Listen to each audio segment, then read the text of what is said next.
আমরা যে প্রত্যাশা নিয়ে যুদ্ধে অংশগ্রহণ করেছিলাম সেটা আমরা পাইনি, বরং পাকিস্তান আমলে যেমন ছিলাম তার চেয়েতেও আমাদের অবস্থা অত্যন্ত খারাপ। সাধারণ মানুষ হাঁপিয়ে উঠেছিল, কথা বললেই দেখা যেত যে হয় গুণ না হয় খুন, এর শিকার হতে হয়েছিল।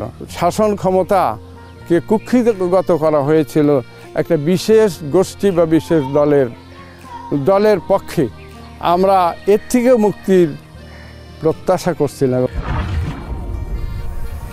২৪-এ এসে ৭১-এর যে আকাঙ্ক্ষা, সেই আকাঙ্ক্ষার আমরা প্রতিফলন আসলে পাইনি। একেবারেই একটি যৌক্তিক দাবিতে আন্দোলন ছিল। এই যৌক্তিক দাবিকে কেন্দ্র করে যখন রাষ্ট্রযন্ত্র আমাদের উপর নিপীড়ন নিষ্পেষণ চালায়, আসলে সাধারণ মানুষ কিংবা আমাদের যারা অভিভাবক বাবা মা তারা কোনোভাবেই আর ঘরে বসে থাকতে পারেনি। স্বাধীন একটি সার্বভৌম রাষ্ট্রে এভাবে রাষ্ট্রযন্ত্র কখনো তার নাগরিকের উপর এভাবে দমন নিপীড়ন হত্যা করতে পারে না।